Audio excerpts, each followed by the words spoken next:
the study here. And I appreciate everyone for tuning in. And like I say, give everyone a moment to let's pray and let's before we start our study today.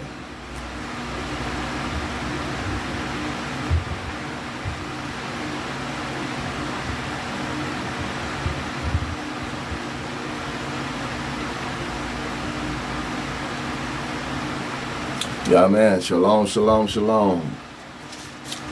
Today we're talking about the day of Yeshua. And we're getting correct the brothers and sisters who might have misunderstood the Bible in some kind of way, been misinformed. But today your brother Yeshombiyah is going to help you to make light in your heart of understanding.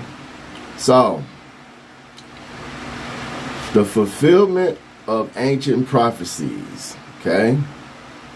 Subjects spoken of more frequently in different books of the Old Testament, right? The day of Yah, right? Here are just a few passages describing the day of Yahweh, as we see in Zephaniah. So, turn to the book of Zephaniah, chapter 1, verse 14 through 15. And I took already my side notes, so I'm going to give everyone a couple seconds here. Zephaniah chapter 1, 14 through 15 says, "The great day of Yahweh is near. It is near," and here it is, "heed greatly," or here it is, take awareness greatly. "Even the voice of the day of Yahweh, the mighty man shall cry there bitterly. That day is a day of wrath, a day of trouble," right? "In distress, a day of wasteness," right? "A day of desolation, a day of darkness and glooms," right? "A day of clouds and thick darkness," right? It seems that no matter, everyone, how many times we read over these such verses, right? And I'm still taken by it just how severe the day of Yahweh will be. Anyone who's reading the book and understanding the book can see now in the book that this is the truth, because you're seeing it with your own eyes, right? And I'm so thankful that we who believe the full gospel here at Intelligent Voices Israelites and all followers of the channel, bless you, your homes, and every people that you're around, which is brothers and sisters in Yeshua, right? We'll be with the Master in heaven when the tribulation is occurring. Many believe, okay, there's going to be a pre-rapture ahead of the tribulation, right? But as we see here, it is easy to understand why born again is the blessed hope of the spiritual church. Because we have to look in the book of Titus. What do the book of Titus say? Let's all go there. Didn't take a note on that one. But here it is. Watch what Titus says.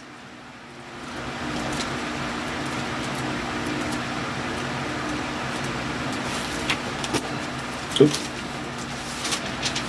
Got my fan on.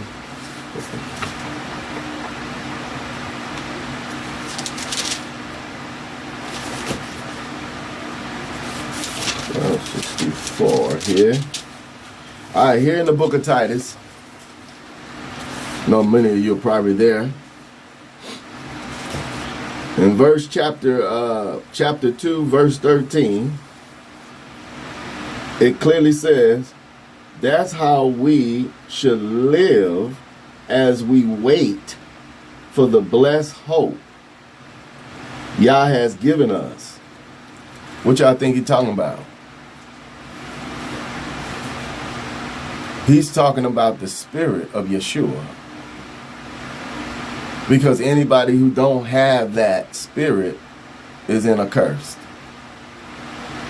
Okay? Because here it is. He says, we wait for the blessed hope Yah has given us. What did Yah give us? He gave us Yeshua, right? So now here it is. Comes as a destruction. Here it is. This comes as a destruction because here it is. Isaiah 13 verse 6 says, hear you, for the day of Yah is at hand. It should come as a destruction from the Almighty, who is the Father, right? So it's clear the day of Yeshua is not about no pre-rapture. Okay? Because here it is, it's clearly stating at the end of all things, right? In the fall of the mid things, right? Of the tribulation. And now here it is in Isaiah 13, verse 6. It says, hear you, for the day of Yah is at hand. It shall come as a destruction. See that? It should come at a destruction. So when Yah is coming back, destruction is occurring from the Almighty. Right? Continue on to verse. Here it is, Isaiah chapter 13, verse 9. Watch that. Go down to verse 9. The day of Yahweh come cruel. Here it is. Both with wrath and fury and anger. So why is church people making the day of Jesus or Christ, who is not known by those names, but making the day seems like it's a day of joy? There's no joy when Yahweh come back with all the saints, my brothers and my sisters in the household of Yah. No. When y'all see us, y'all be almost out. The whole world will be tore up, right?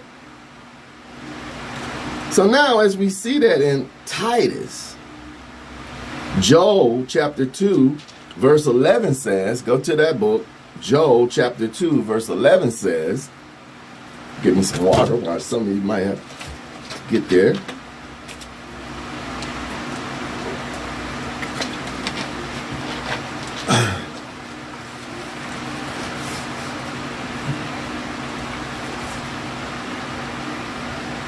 Now here in Joel chapter 2, verse 11, the day of Yah is great and very terrible. And who can abide? Or here it is standing. It is important to be aware that most English, like we have said, has translated the name of Yahuwah for Jehovah. See that? When there's no J in the Hebrew alphabet or Greek. And then they have added Lord instead of the Most High with Lord in capital letters. For example, as we see in the King James Bible and many versions, does this thousands of times, everybody. So whenever you see the day of the Lord, understand it means the day of Yahuwah Yahweh. That's the correct name. As we see in Jeremiah, let's go to the book, chapter 30, verse 5 through 7. Jeremiah 30,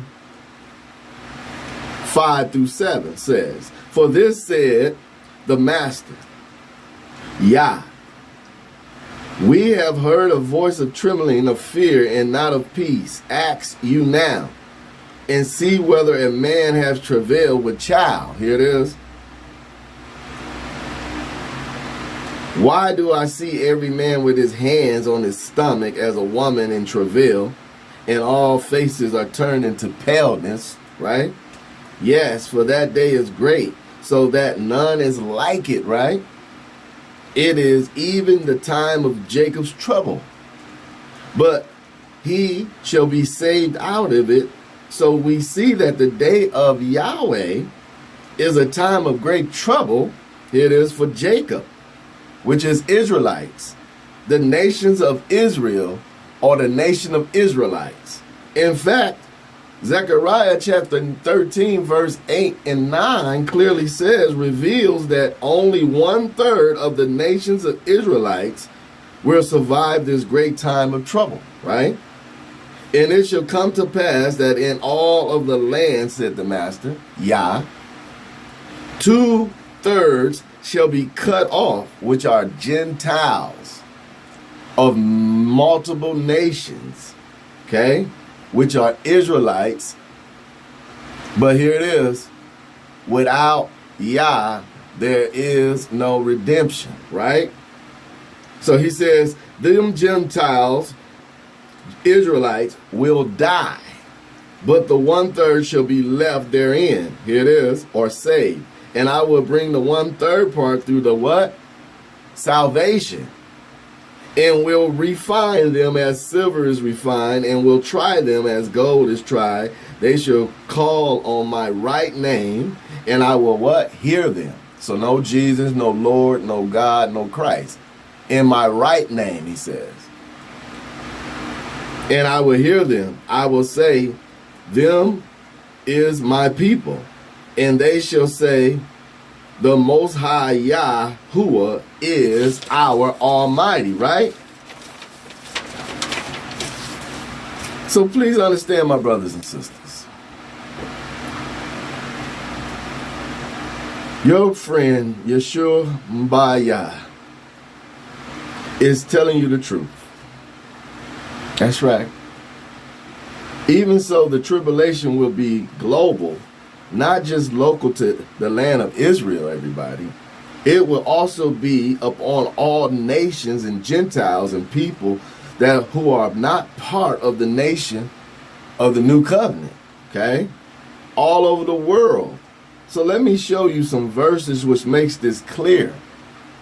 Let's look at the book of Obadiah, all right? Obadiah, chapter 1, verse 15. For the day of Yahweh is near upon all heathen Gentiles. Okay? So he's talking about those who are sleeping, who don't know the crossover of the new covenant, don't understand the new covenant, don't see the crossover from the old covenant to the new covenant. Okay? Them Gentiles. Because as you see our videos, that it has been explained. As you has done, this is what he says. This is the judgment on those Gentiles. This is as you have done, it shall be done unto you. Your reward shall return upon your own head, right? So remember, all of the slaved ancestors was by pale-faced people that did abusive things to them, right? And not only just the white man, it was the Spanish man, it was the Polish man, it was the Italian man, it was the Dutch man, it was the German man, it was all kind of other men. Okay? Do your research, brothers and sisters. This is what I am reading here in Obadiah. Yah is saying, here it is. For what you have done to others, it shall be done unto you. Your reward shall return upon your own head. Because real Israelites are waking up, coming out of her, right? So now when we go to Ezekiel chapter 30, we see the same thing in verse 3, right? For the day is near, even the day of Yahweh is here. See, many go to church saying they trying to get baptized in the Spirit through the water. When Yah, through John, says he baptized through the Spirit, right? So here it is. He says a day of Yahweh is here. Because anybody who believes in Yahweh with their whole heart, right, receives the adoption of his Spirit. It's a cloudy day. It shall be for the time of the heathen, or the Gentiles, or the sinners. Why? The cloudy represents blindness, confusion, right? So here it is. You confused Gentiles. This could be brothers, sisters all over the world, which we know are all over the world, who are cloudy, right, to Yah's laws, decrees, and commands, right? So now here in Ezekiel, that chapter 30, verse 3 says, for the day is near, even the day of Yahweh is here. A cloudy day it shall be for the time of the heathen, not for the saved. Now when we go to Zechariah chapter 12, verse 9, right? Turn to Zechariah chapter 12, verse 9. It shall come to pass in that day that I will seek to destroy all nations that come against Jerusalem, right? I just said earlier, Jerusalem is now the capital of Israel. So whatever happened to Israel happens to Jerusalem. Whatever happened to Jerusalem happens to Israel, right? Now when we go to Isaiah 34, 1 through 2 verse, Isaiah chapter 32, verse 1 and 2, he says, come near, you nations. Here it is, to hear. And hear, you people. So he's telling all nations of people, come here and hear, you people, right? Let the earth hear, right? All those who have an ear, let them hear what the Spirit is saying, right? And all that is therein, the world and all things that come forth from it. For the indignation or the judgment of Yah is upon all nations, and his fury, right, is upon all their what? People, or their armies of people, right?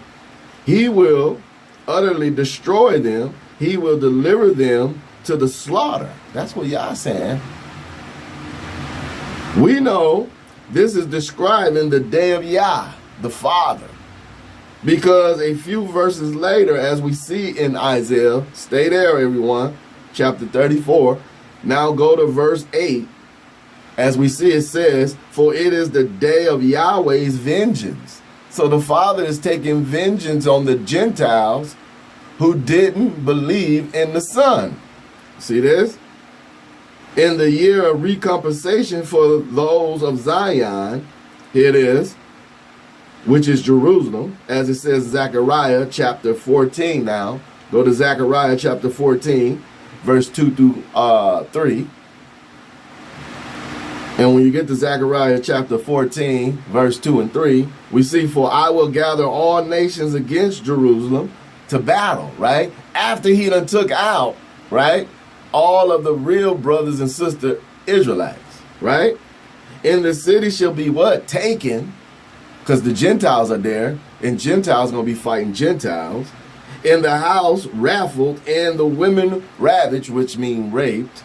And half of the city should go forth into captivity, half of it, right? And the residence of the people shall not be cut off from the city. Then shall Yahweh go forth and fight against those nations. Now here we go. This is almost the end of the tribulation, where now we have the battle of Armageddon occur, right? So here it is. He gathers the nations, those nations, as when he fought in the day of battle, as we seen in Jeremiah 25, 29, 33. He says, I will call for a sword upon all the inhabitants of the earth, said Yah of heaven. Therefore, prophesy this against them all these words, and say unto them, the Israelites, right, who under the new covenant, shall roar from on high and utter his voice from his righteous habitation, with inside of them, right, serving him. So this is the 1/3. And he shall mightily roar upon his from his inhabitations. He shall give a shout as they that tread the grapes against all the inhabitants of the earth. A noise shall come even to the end of the earth. For the Yah has a controversy with the nations. He will, here it is, judge with all flesh, right? He will give them that are wicked to the what? Judgment. Right? So this is judging. This is Yah judging. So how could this be a great day? Okay? So now here it is. As we see, he is judging, clearly judging. And this is said, a great whirlwind shall be raised up from the coast of the earth. Here it is. Behold, evil shall go forth from nation to nation, and the slain of Yahweh shall be at that day from one end of the earth unto the other ends of the earth. Here it is. They shall not be named, neither gathered or nor buried. Right? They shall be laying upon the ground. Now here it is. This is all of the heathens. Okay? Remember, Yahweh created all, good and bad. So these are all heathen side, though. Laid down on the ground. And also, many of the faithful laying on the ground. Because we know the 2 olive trees, which we also talked about. Look, check out our video. So now here it is. In Micah chapter 5, verse 15, and I will execute vengeance and anger and fury upon the heathen, such as they have not heard. Zephaniah 3, verse 8, therefore wait you upon me, said Yahweh, until the day that I will raise up, here it is, the lambs, for my determination is to gather the nations, right? That I may assemble the kingdom to pour out upon them my salvation of love, right? And he says, for all the earth shall be devoured with the fire of my judgment. So we see that even though the focus of the tribulation period is about the new covenant nation of Israelites, and also about the wrath, vengeance of Yahuwah for the Son, who will pour out upon the whole world during the tribulation, his judgment. Isaiah chapter 124, verse 28, provides good insight into the purpose of the tribulations, my brothers and sisters. Yeshua says, I will save me of my adversaries and avenge me of my enemies, and I will turn my hand upon thee and purely purge away your worth and take away all your goods, and I will restore your judges, here it is, at first, like the beginning, and your counselors like at the beginning. Afterward you shall be called, here it is, the righteous city, the faithful city. That's in the Bible, everybody. Oh yeah. Zion shall be redeemed, here it is, by judgment. That's the only way Jerusalem can get redeemed, is through judgment. Have to be set apart. So here it is. Now, as we see, this is clearly allowing us to understand that her converts with righteousness, and here it is, the other through judgment, and now the destructions of transgressions of sinners, here it is. Here we see that Yahuwah will have vengeance upon his enemies, purify the nation of Israelites, restore Israelites' judges, and destroy the transgressions and remove sinners, right? All of this is leading up to yet another purpose, which follows in the early verses, everybody. That purpose is to establish the kingdom of Yahuwah Yahweh, right? Which we can see in Isaiah chapter 2, verse 1 through 4, right? As I took note here, the word that Isaiah, the son of Amos, saw concerning Judah and Jerusalem. And it shall come to pass in the last days that the mountain of the Most High's house shall be established on top of the mountain, and shall be exalted above all the hills, right? And all nations shall what? Flow unto it. And many people shall go and say, come you, and let us go up to the mountain of Yahweh. Here it is, to the house of Yahuwah of Judah, right? And he will, or his priest, shall teach us of his ways, right? And we will walk in his paths, for out of Zion shall go forth the law, right? And the word from Jerusalem. Right there, everybody. This is allowing you to see